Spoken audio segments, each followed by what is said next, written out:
जाते हैं और शहर जाकर कोई काम धंधा ढूंढते हैं। बेटों की बात सुनकर गोपाल दास जी बहुत ही खुश हुए और अपने बेटों को आशीर्वाद देते हुए वो ठाकुर जी के मंदिर को चले गए और ठाकुर जी की सेवा में लग गए। गोपाल दास जी के दोनों पुत्र बड़े ही होनहार थे। वे दोनों शहर गए और शहर जाकर उन्होंने खूब मेहनत की। करीब 6 महीने के पश्चात गोपाल दास जी के दोनों बेटे अपने घर वापस लौट आए और सहस्र कमाकर खूब सारा धन ले आए। वे अपने घर वापस लौटे। घर आकर उन दोनों बेटों ने अपने पिताजी गोपाल दास जी को घर बुलाया और अपने पिताजी से कहा, पिताजी, जो आपने साहूकार से पैसे उधार लिए थे, उन पैसों को आप ले जाकर ब्याज सहित उस साहूकार को वापस कराओ, क्योंकि हम दोनों भाई शहर से वो पैसे कमा लाए हैं। पुत्रों की बात सुनकर गोपाल दास जी ने बेटों से पैसे लिए और फिर साहूकार के घर की तरफ को चल दिए। साहूकार के घर की तरफ जब वो जा रहे थे तो रास्ते में ही ठाकुर जी का मंदिर था। गोपाल दास जी मंदिर में गए, ठाकुर जी को प्रणाम किया। प्रणाम करने के पश्चात वो साहूकार के घर की तरफ चले गए। दोस्तों, गोपाल दास जी साहूकार के घर पहुंचे। साहूकार को प्रणाम किया। साहूकार ने पूछा, बताओ भोले भैया, कैसे आना हुआ? क्या कोई और आवश्यकता है पैसों की?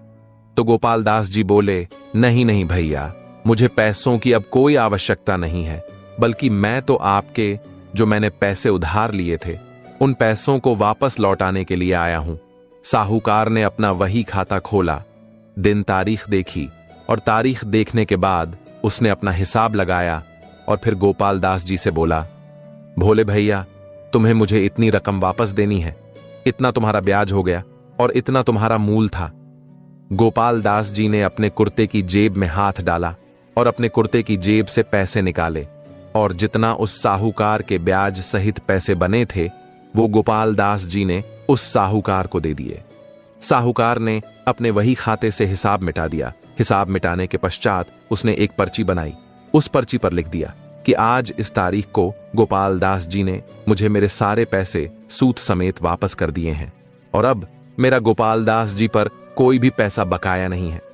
और ऐसा लिखकर उस साहूकार ने वह पर्ची गोपाल दास जी की तरफ बढ़ाई और पर्ची बढ़ाते हुए वो साहूकार बोला, लो भोले भैया, ये पर्ची और इसे ठीक से पढ़ लो।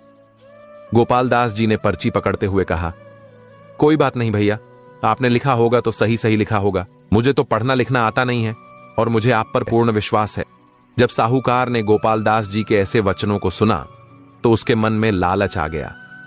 साहूकार सोचने लगा कि इसे तो पढ़ना लिखना आता नहीं है, क्यों ना मैं इसको एक फर्जी पर्ची बनाकर दे देता हूं और इस पर से दोबारा से पैसा वसूल करता हूं।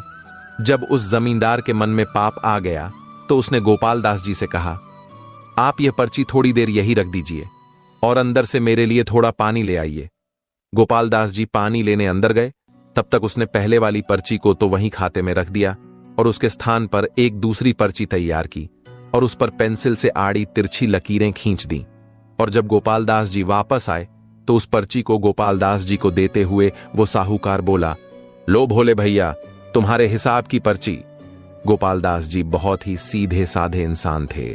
उन्होंने वह पर्ची ली, अपनी कुर्ते की जेब में रखी और फिर साहूकार से कहा, अच्छा भैया, अब मुझे इजाजत दो, मेरे ठाकुर जी मेरी राह देख रहे होंगे।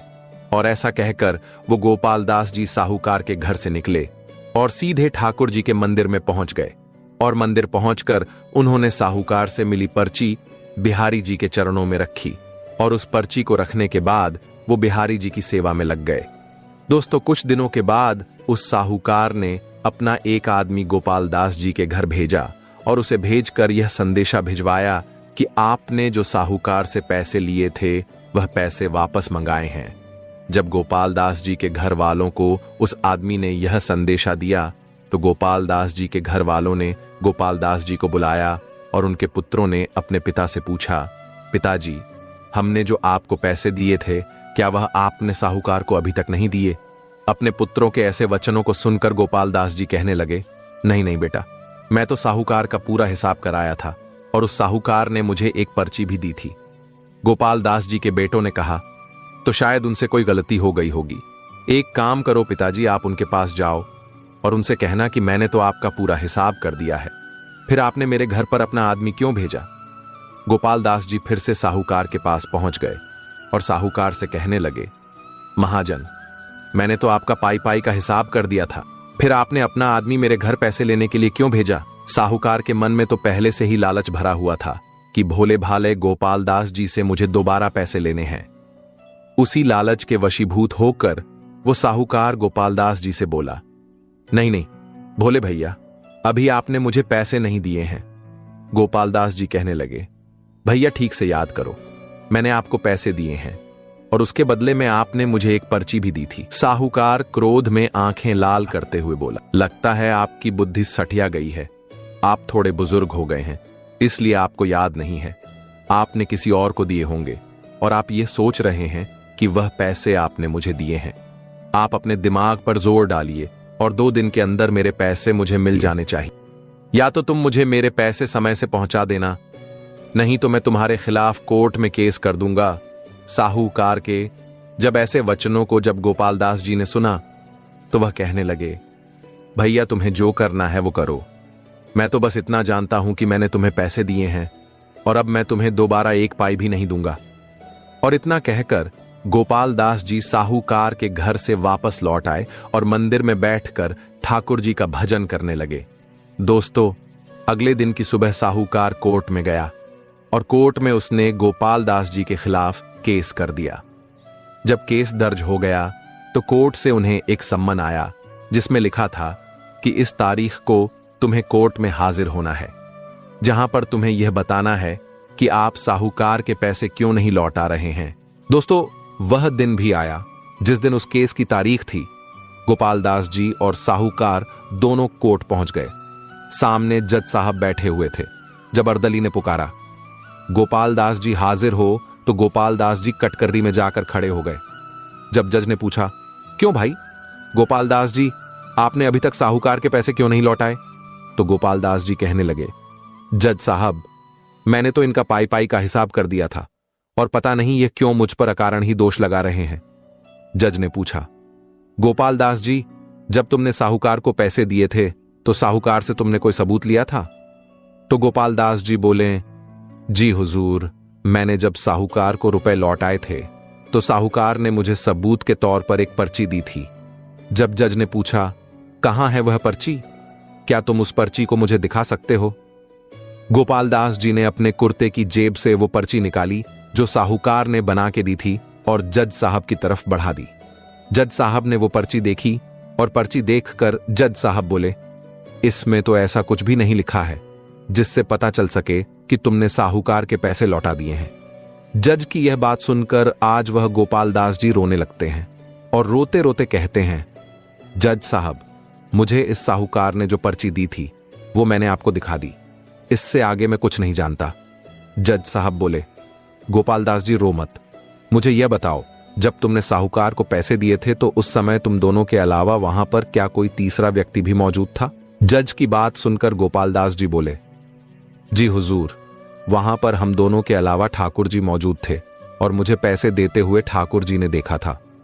जब ठाकुर जी ने यह बताया तो वो जज साहब सोचने लगे कि जब गोपाल दास जी ने पैसे दिए होंगे तो कोई ठाकुर जी नाम का शख्स वहां होगा।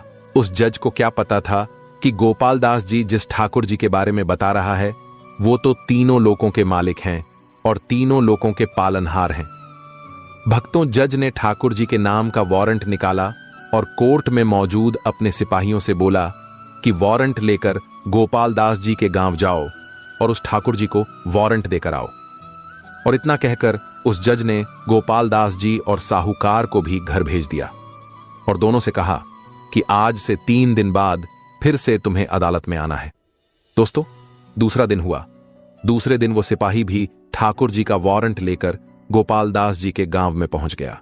सिपाही को ठाकुर जी नाम के व्यक्ति को ढूंढते ढूंढते सुबह से दोपहर हो गई, लेकिन उसे पूरे गांव में ठाकुर जी नाम का कोई भी शख्स नहीं मिला। दोस्तों, जब वो सिपाही ठाकुर जी को ढूंढते ढूंढते जब वो गांव के बाहर आ गया तो उसे एक बच्चा आता हुआ दिखाई दिया।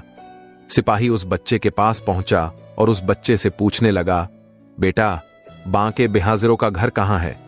तो उस बच्चे ने मंदिर की तरफ इशारा करते हुए कहा, ताऊ जी, वो मंदिर देख रहे हो ना, वही रहते हैं ठाकुर जी। बच्चे की बात सुनकर वो सिपाही सोचने लगा, शायद कोई मंदिर का पुजारी होगा जिसका नाम ठाकुर जी है।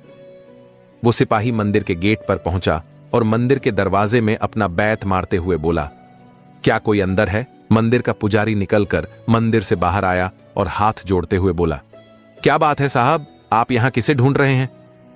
पुजारी की बात सुनकर वो सिपाही बोला, क्या ठाकुर जी यहीं रहते हैं? पुजारी बोला, जी हुजूर, ठाकुर जी यहीं रहते हैं। उस सिपाही ने पुलिस वाले की तरह ही सवाल किया, आप कौन? तो पुजारी बोला, साहब मैं ठाकुर जी का सेवक हूं। इतना सुनते ही सिपाही ने अपने थैले में हाथ डाला और कई वारंटों के बीच में से ठाकुर जी का वारंट निकाला और पुजारी को देते हुए बोला, लो ये तुम्हारे मालिक ठाकुर जी का कोर्ट का वारंट है और आप इस पर्चे पर अपने साइन कर दीजिए। पुजारी ने भी कुछ नहीं सोचा बेचारा, और उसने भी साइन कर दिए। साइन करने के बाद पुजारी उस सिपाही से पूछने ही वाला था, लेकिन सिपाही इतनी जल्दी में था कि पुजारी के साइन करते ही पुजारी से वो पर्चा लिया और उसे अपनी जेब में रखकर साइकिल पर सवार हुआ और तुरंत ही वहां से चला गया। पुजारी जी सोचने लगे, ठाकुर जी के नाम का वारंट, आखिर यह वारंट कोर्ट ने क्यों भेजा है? जब उस पुजारी ने वारंट खोला तो उसे पता चला यह वारंट तो भोले भैया के कारण ही कोर्ट ने ठाकुर जी को भेजा है। पुजारी ने वो वारंट पढ़ने के बाद ठाकुर जी की मूर्ति के चरणों में रख दिया और ठाकुर जी की मूर्ति के सामने हाथ जोड़कर कहने लगा, प्रभु आपके भक्त ने आप पर विश्वास करके आपकी गवाही के लिए कोर्ट से वारंट जारी कराया है। प्रभु मेरी भी यह इच्छा है। आपका जो भक्त है गोपाल दास जी, वह बहुत ही भोला भाला है। प्रभु उसे यह भी झात नहीं है कि भला पत्थर की मूर्तियां भी कभी किसी की गवाही देती हैं। प्रभु मेरी इच्छा है कि आप अपने उस भक्त का विश्वास मत टूटने देना और ऐसा कोई चमत्कार जरूर कर देना जिससे उस भक्त की लाज रह जाए और उसका आपके प्रति जो विश्वास वह ना टूट पाए। इतना कहकर वो पुजारी उस वारंट को ठाकुर जी के चरणों में समर्पित करके वहां से चला जाता है। दोस्तों, दूसरा दिन हुआ। पुजारी ने ठाकुर जी की मूर्ति को स्नान कराया। स्नान कराने के बाद पुजारी ने ठाकुर जी की मूर्ति के सामने कई सारे वस्त्र रख दिए और ठाकुर जी की मूर्ति के आगे हाथ जोड़कर वो पुजारी कहने लगा, भगवान आपके सामने कई सारे वस्त्र रखे हुए हैं, आपको जो पसंद हो वो पहन लेना, लेकिन अपने उस भोले भाले भक्त की गवाही देने कोर्ट जरूर जाना। और ऐसा कहकर वो पुजारी मंदिर से बाहर चला गया। जब कोर्ट जाने का समय हुआ तो वो गोपाल दास जी सबसे पहले ठाकुर जी के मंदिर गए। ठाकुर जी को प्रणाम किया और ठाकुर जी को प्रणाम करके कहने लगा, प्रभु आपको तो पता ही है कि मैंने साहूकार से जो पैसे लिए थे वो उसे लौटा दिए और उसकी पाई पाई का हिसाब कर दिया, और वो अब मुझ पर झूठा आरोप लगा रहा है और अदालत में वो मुझे बेईमान सिद्ध कराना चाहता है। इसीलिए प्रभु आप कोर्ट में जरूर आना और उस जज को साफ साफ बता देना जो सत्य है। ठाकुर जी मूर्ति के सामने ऐसा कहकर और फिर ठाकुर जी की मूर्ति को प्रणाम करके गोपाल दास जी कोर्ट के लिए चल देता है और कुछ समय पश्चात वो कोर्ट में पहुंच जाता है। दोस्तों, कोर्ट की कार्रवाई शुरू हुई। जज साहब अपनी कुर्सी पर बैठे। जज साहब ने गोपाल दास जी से कहा, गोपाल दास जी आपके गवाह ठाकुर जी कहां हैं? तो गोपाल दास जी बोला, हुजूर वो आते ही होंगे। जज ने अपने अर्दली से कहा कि ठाकुर जी को बुलाओ। अर्दली ने जब आवाज लगाई, ठाकुर जी हाजिर हो, ठाकुर जी हाजिर हो। तीसरी बार जैसे ही उसने कहा, ठाकुर जी वह इतना ही कह पाया कि पीछे से आवाज आई, जी जज साहब मैं आ चुका हूं। साहूकार ने जब ऐसी आवाज सुनी तो साहूकार सोच में पड़ गया कि जब गोपाल दास जी ने मुझे पैसे दिए थे तब तो वहां कोई नहीं था, फिर यह बुढ़ा कहां से आ गया? जज ने जब पीछे से आई हुई आवाज की तरफ अपनी दृष्टि दौड़ाई तो उन्होंने देखा एक बुजुर्ग व्यक्ति कोर्ट की तरफ बढ़ा चला आ रहा है। उसके कपड़े फटे हुए हैं, सिर पर एक साफा बंधा हुआ है, गले में रुद्राक्ष की माला है और चेहरे पर एक अलग ही विलक्षण तेज है और मंद मंद मुस्कुराते हुए कोर्ट की तरफ चले आ रहा है। उस जज ने अपने जीवन काल में बहुत से लोगों को देखा था। वह जज एक से एक अच्छे व्यक्ति से मिला था, लेकिन जो तेज उस बुजुर्ग व्यक्ति के चेहरे में दिख रहा था, ऐसा विलक्षण तेज वाला व्यक्ति उसने आज तक नहीं देखा था। जब वो बुजुर्ग कटघरी में आकर खड़ा हो गया, जज ने जब पूछा, क्या तुम्हारा नाम ही ठाकुर है? तो वो बुजुर्ग बोला, जी जज साहब मेरा नाम ही ठाकुर है। जज साहब ने उस बुजुर्ग से दूसरा सवाल किया कि जब गोपाल दास जी ने साहूकार को पैसे लौटाए थे, क्या तुम उस समय वहां मौजूद थे? तो वो बुजुर्ग व्यक्ति बोला, जी हुजूर, मैं वहां मौजूद था और गोपाल दास जी ने सूद समेत सारे पैसे मेरे सामने ही दिए थे। जब उस बुजुर्ग की बातों को साहूकार ने सुना तो साहूकार कहने लगा, जज साहब, ये बूढ़ा व्यक्ति झूठ बोल रहा है। जज साहब ने कहा, ऑर्डर ऑर्डर साहूकार जी, जब आपको बोलने का मौका दिया जाए तभी आप बोले। बीच में बोलकर अदालत की कार्रवाई में व्यवधान उत्पन्न करें। जज की बात सुनकर साहूकार शांत होकर खड़ा हो गया। फिर जज ने ठाकुर जी की तरफ देखते हुए ठाकुर जी से पूछा, ठाकुर जी, आपने बताया कि जब गोपाल दास जी ने पैसे दिए तब आप वहां मौजूद थे और आपके सामने ही गोपाल दास जी ने साहूकार के पैसे लौटाए। क्या इस बात का तुम्हारे पास कोई सबूत है? तब ठाकुर जी ने कहा, जी बिल्कुल, मेरे पास इस बात का सबूत है। जज ने पूछा, क्या सबूत है? तो ठाकुर जी बोले, जज साहब, साहूकार जहां बैठता है उसके बाईं तरफ एक अलमारी है। उस अलमारी के भीतर 3 दराज हैं। उस अलमारी के बीच वाली दराजे में एक लाल रंग की वही खाता है। उस वही खाते के 44 नंबर पेज पर एक पर्ची है जिस पर लिखा है कि उक्त दिनांक को गोपाल दास जी ने मेरे सारे पैसे सूद समेत मुझे लौटा दिए हैं और अब मेरा गोपाल दास जी पर कोई भी पैसा बकाया नहीं है। जज ने उस साहूकार से पूछा, क्या तुम्हारे घर पे कोई ऐसी अलमारी है? तो साहूकार बोला, जी जज साहब, मेरे घर में एक अलमारी है। जज ने साहूकार से उस अलमारी की चाबी मांगी और उस चाबी को एक पुलिस वाले को देते हुए कहा कि तुम अभी साहूकार के घर जाओ और यह देखकर आओ कि यह जो ठाकुर जी कह रहा है, क्या यह सत्य है? इसके कहे अनुसार यदि उस अलमारी में कोई वही खाता हो तो तुरंत उस वही खाते को अदालत में लेकर आना। दोस्तों, जज का आदेश पाते ही वो पुलिस वाला उस साहूकार के घर चला जाता है और उस वही खाते को ले आता है और लाकर जज साहब को दे देता है। जब जज साहब ने वही खाता खोला तो उसमें से वो पर्ची निकल आती है जो उसने गोपाल दास जी के पैसे देते समय बनाई थी। और जब उसे पता चला था कि गोपाल दास जी पर तो पढ़ना लिखना नहीं आता है तो उसने वो पर्ची तो अपने वही खाते में ही रख दी थी और एक दूसरी फर्जी पर्ची बनाकर उसे गोपाल दास जी को दे दिया था। जब जज ने वो पर्ची पढ़ी तो वह पूरा मामला समझ गया कि साहूकार झूठ बोल रहा है। जब जज ने साहूकार से पूछा, तुमने गोपाल दास जी पर झूठा इल्जाम क्यों लगाया? तो साहूकार हाथ जोड़कर जज से माफी मांगने लगा और सब कुछ जज को बता दिया। जज ने अपने सिपाहियों को आदेश दिया कि साहूकार को गिरफ्तार कर लो और इसे जेल में डाल दो और गोपाल दास जी को बाइज्जत बरी कर दो। जज ने बिहारी जी को धन्यवाद देने के लिए जैसे ही कटकरी की तरफ देखा तो वहां से ठाकुर जी गायब हो चुके थे। जज ने गोपाल दास जी से पूछा कि ठाकुर जी कहां गए? तो गोपाल दास जी बोला, हुजूर, उन्हें तो बहुत सारे काम रहते हैं, उनके बहुत से मंदिर हैं और उन्हें सबको देखना पड़ता है, इसलिए वो तो चले गए। जज बोला, कोई बात नहीं गोपाल दास जी, अब तुम भी अपने घर जा सकते हो। जज ने अदालत की कार्रवाई समाप्त की। कार्रवाई समाप्त करने के बाद उसने वो सिपाही बुलाया जो बिहारी जी को वारंट देने ठाकुर जी के घर गया था। उस सिपाही से जज ने कहा, भाई सिपाही, मुझे उस बुजुर्ग व्यक्ति ठाकुर जी से मिलने की इच्छा है। सिपाही बोला, क्यों साहब, अब क्या रह गया? अब आप क्यों उस बुजुर्ग व्यक्ति से मिलना चाहते हो? तो वो जज बोला, आज मेरे हाथों से पाप होने से बच गया, नहीं तो आज मैं उस बेकसूर गोपाल दास जी को सबूतों के अभाव में सजा दे देता। आज उस बुजुर्ग ने आकर मुझे यह पाप करने से बचा लिया, इसीलिए मैं उस बुजुर्ग से मिलकर उन्हें धन्यवाद देना चाहता हूं। एक तो यह वजह है उससे मिलने की, दूसरी यह है कि जब से मैंने उस बुजुर्ग बांके बिहारी को देखा है तब से मेरा मन कुछ विचलित है।